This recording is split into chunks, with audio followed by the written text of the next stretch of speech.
दोस्तों हर साल हज यात्रा के लिए 2 मिलियन के आसपास लोग सऊदी अरब जाते हैं, जिसमें से 1.5 से 2 लाख मुस्लिम भारत से ही पहुंचते हैं। लेकिन क्या आपने कभी सोचा है कि आखिर लोग वहां जाकर क्या क्या करते हैं और यह हज यात्रा कितनी परेशानी और मुश्किलों से भरी होती है। वही इस काले कपड़े से ढके बक्स यानी कि काबा के चारों ओर मुस्लिम 7 फेरे क्यों लगाते हैं। वही फेरे लगाने के बाद इस काले पत्थर यानी कि ब्लैक स्टोन को लोग क्यों चूमते हैं। क्या वाकई इसे इब्राहिम जन्नत से यहाँ लेकर आए थे या यह महज आस्था के नाम पर लोगों को बेवकूफ़ बनाने का जरिया है। दोस्तों आखिर यह हज है क्या और इसके लिए मुस्लिम क्या क्या नियम अपनाते हैं। दोस्तों वीडियो में आगे बढ़ने से पहले आपको बता दें कि हर साल अरब कंट्री हज के जरिए $8 बिलियन का बिजनेस करती है। क्या आप यह भी जानते हैं कि तकरीबन 1400 साल पहले इस काबा में 360 देवी देवताओं की इबादत की जाती थी और उस वक्त एक नहीं बल्कि इस तरह के कई काबा हुआ करते थे, जिसका जिक्र खुद इस्लाम हदीस में देखने को मिलता है। और क्या आप यह भी जानते हैं कि हर साल हजारों लाखों मुस्लिम इस्लाम को त्याग रहे हैं और खुद को एक्स मुस्लिम बताकर इस्लामिक नियमों को झूठा बता रहे हैं। तो आखिर क्या है हज का वह काला सच जिसे अब तक पूरी दुनिया से छुपाया गया। क्या वाकई जन्नत से खुदा ने इस मजहब के लिए कोई फरिश्ता भेजा था। क्या वाकई इस्लाम और उनकी नियम 1400 साल पहले के अरबी कल्चर से कॉपी किया गया है। अगर आप भी मजहब इस्लाम की हज और काबा से जुड़ी असली सच्चाई नहीं जानते हैं तो यह वीडियो सिर्फ आपके लिए लाई हो, क्योंकि इस वीडियो में हम हज और काबा से जुड़ी उस सच्चाई को आपके सामने पेश करूंगा जिसे आज तक हमसे छुपाया गया और जन्नत के नाम पर इस्लाम को सिर्फ कमाई का जरिया बनाया गया। तो दोस्तों हज की असल सच्चाई जानने के लिए बस वीडियो को आखिर तक अवश्य देखें। दोस्तों हज यात्रा इस्लाम के लिए बेहद जरूरी होती है। यह इस्लाम के 5 फर्ज में से एक होती है। इस्लाम के 5 फर्ज, पहला कलमा, दूसरा नमाज, तीसरा रोजा और चौथा है ज़कात। वही इनके अलावा इस्लाम का आखिरी और 5वां फर्ज है हज। हज एक अरबिक शब्द है। इसे आसान भाषा में समझे तो इसका मतलब होता है किसी जगह के लिए निकलने का इरादा करना। तौहीद, नमाज, ज़कात, रोजा आदि तो मुस्लिम घर में रहकर भी अदा कर सकते हैं, लेकिन हज करने के लिए उन्हें सऊदी अरब के शहर मक्का जाना पड़ता है, क्योंकि मक्का में ही मौजूद है इस्लामिक मान्यता के मुताबिक हज मुस्लिम पर फर्ज है, जिसे पूरी जिंदगी में एक बार जरूर करना चाहिए। इस्लाम के पवित्र ग्रंथ कुरान की 3री सूरा अल इमरान की आयत नंबर 96 में सभी मुसलमान को यह हुक्म दिया गया है कि लोगों की इबादत के लिए जो सबसे पहले घर बनाया गया यकीनन एक काबा है जो मक्का शहर में है। साथ ही इसी सूरा की आयत नंबर 97 में सभी मुसलमानों को यह हुक्म दिया गया है कि जो लोग हज करने के काबिल है वह मक्का पहुंचकर जरूर हज करे। हज करने की सबसे बड़ी वजह यह है कि अल्लाह का यह हुक्म है और इस्लाम के 5 जरूरी स्तंभों में से यह एक है। यह अल्लाह का इबादत का एक जरिया है। दोस्तों इससे पहले इसे समझते हैं और इसके बाद इसकी असल सच्चाई जानेंगे कि आखिर यह प्रैक्टिस कहां से कॉपी की गई। कुरान में इस पत्थर का कोई जिक्र नहीं है, लेकिन हदीस में इसका जिक्र बेशक मिलता है। इस्लाम को मानने वाले कुरान के बाद हदीस पर यकीन करते हैं। हदीस में इस पवित्र काले पत्थर का जिक्र किया गया है और इसके महत्व को बताया गया है।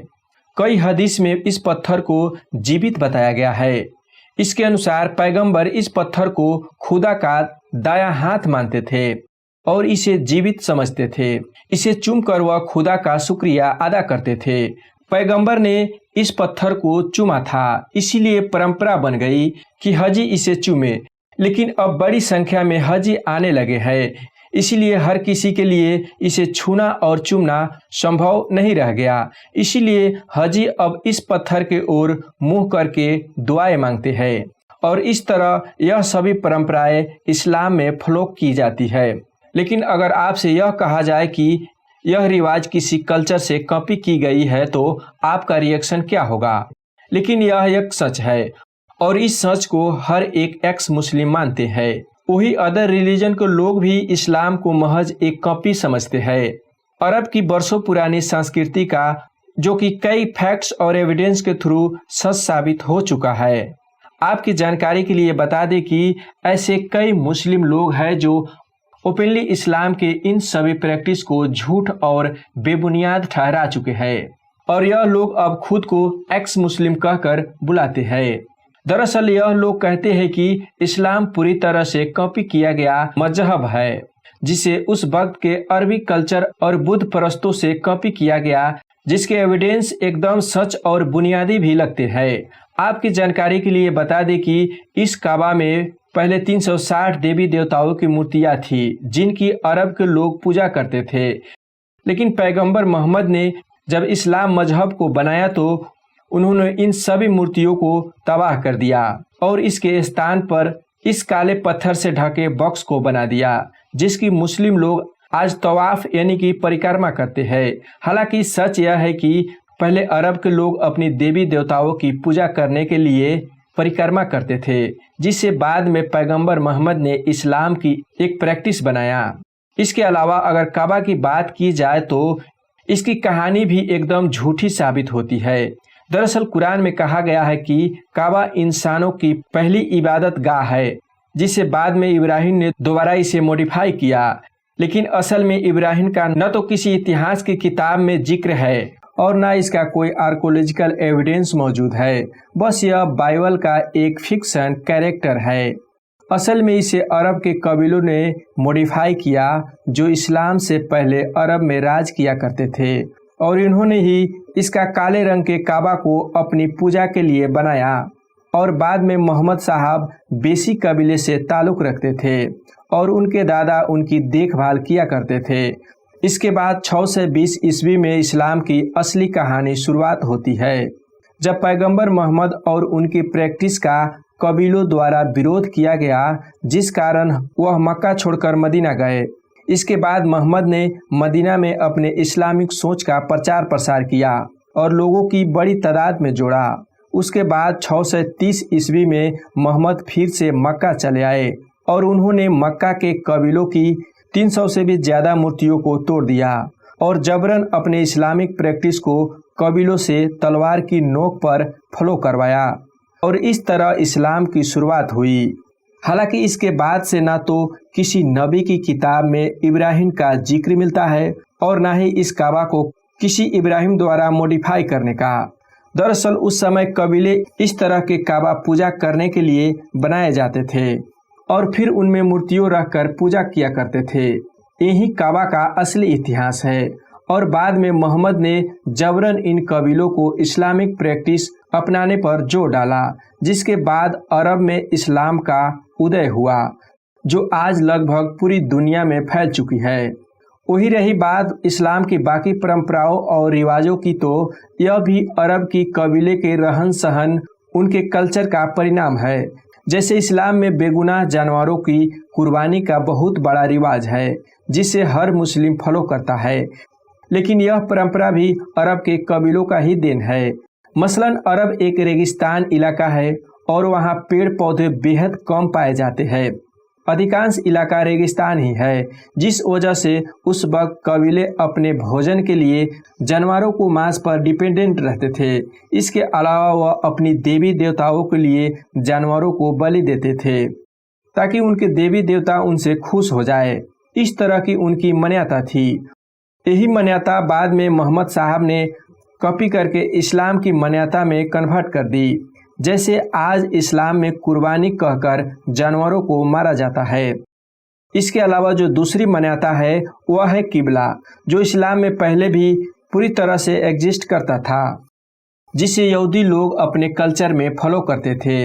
लेकिन इसके बाद मोहम्मद साहब ने काबा के ही अपना नया किबला बना लिया और उसकी तरफ मुँह करके सभी मुस्लिम नमाज अदा करने लगे, जो कि पहले यहूदी लोग फॉलो करते थे। इसके अलावा आज मुस्लिम जो तवाफ करते हैं यानी कि काबा की परिक्रमा, वह भी पगन से कॉपी किया गया रिचुअल है। दरअसल हदीस में इस बात का जिक्र किया गया है कि पहले पगन्स इस तरह परिक्रमा करते थे, जिसके बाद मोहम्मद ने इस्लाम में भी इस रिचुअल को ऐड कर दिया। इसके अलावा सही यानी कि सफ़ा और मरवा नाम के दो पहाड़ का चक्कर लगाना यह भी पगन से चुराया गया है, जिसका जिक्र हदीस में साफ मिलता है। यह एक तरह की जहानियन हुआ करती थी, जिसके बाद में मोहम्मद साहब ने इस्लाम में एक कंडीशन बनाकर लागू कर दिया। इसके बाद काबा के इस ब्लैक स्टोन, जिसे मुस्लिम लोग जन्नत का पत्थर मानते थे, उस भगवान के डर से उसकी पूजा करते थे। जी हाँ, आपको बता दें कि हदीस के अनुसार पगन्स का कल्चर था। हालांकि पहले लोग पत्थर को भगवान के डर से पूजा करते थे और सिर्फ उनकी परिक्रमा लगाते थे, लेकिन मोहम्मद साहब ने कॉपी करके इस पत्थर को चूमना शुरू करवा दिया। इसके अलावा इस्लाम की बाकी सभी प्रैक्टिस भी अरब के पुराने कल्चर से कॉपी की गई है और उन्हें मिलाकर एक इस्लाम नाम का मजहब तैयार कर दिया गया, जिसे तलवार की नोक पर पूरी दुनिया में फैला दिया गया। इस तरह आज यह मुस्लिम लोग किसी खुदा की इबादत नहीं, बल्कि सिर्फ और सिर्फ अरब के 1400 साल से भी पुरानी बेबुनियाद कल्चर को फॉलो कर रहे हैं। दोस्तों, अब जानते हैं कि हज यात्रा में क्या क्या करना पड़ता है और कैसे पूरी होती है हज यात्रा। हज यात्रा के दौरान दुनिया भर के मुस्लिम इकट्ठा होते हैं। मक्का में मुसलमानों को यह भीड़ साफ बयां करती है कि जन्नत पाने का जुनून इन लोगों में किस कदर होता है। वही आपको बता दें कि मक्का पहुंचने के बाद भी इन मुस्लिम लोगों को कई रिवाज फॉलो करने होते हैं और इसके बाद ही उन्हें जन्नत मिलने का सर्टिफिकेट मिलता है। हजियों को मक्का जाने के बाद हज के लिए खास किस्म की पोशाक पहनकर मक्का में प्रवेश करना होता है। यह पोशाक एक खास तरह की सफ़ेद बिना सिला हुआ कपड़ा होता है। इसके बाद काबा की परिक्रमा करना, अराफत मैदान में रहना, साफ और करवा पहाड़ों के बीच दौड़ना, शैतान पर पत्थर फेंकना, पशुओं को कुर्बानी देना और सिर मुंडन जैसा प्रथा शामिल है। इन सब रिवाजों को फॉलो करने के बाद ही एक हजी की यह यात्रा पूरी होती है। और हाँ, मुसलमान की एक और इम्पोर्टेंट प्रैक्टिस है और वह है कि हज के दौरान काबा की परिक्रमा करने के बाद काबा में मौजूद इस काले पत्थर को चूमना। इसे मुस्लिम लोग जन्नत से भेजा गया खुदा का एक तोहफा भी समझते हैं और मुस्लिम इस पत्थर को किस करके खुदा का शुक्रिया अदा करते हैं। यही वजह है कि आज भी साइंस के ज़माने में कई पढ़े लिखे मुस्लिम खुद को मुस्लिम ना कहकर एक्स मुस्लिम बता रहे हैं। वैसे दोस्तों, आपका इस्लाम के इस कल्चर के बारे में क्या मानना है, हमें कमेंट करके ज़रूर बताइएगा। दोस्तों, हमें किसी धर्म के बारे में बुराई या नीचे दिखाने का कोई इरादा नहीं है, बल्कि इस धर्म के बारे में आप तक जानकारी पहुंचाना है।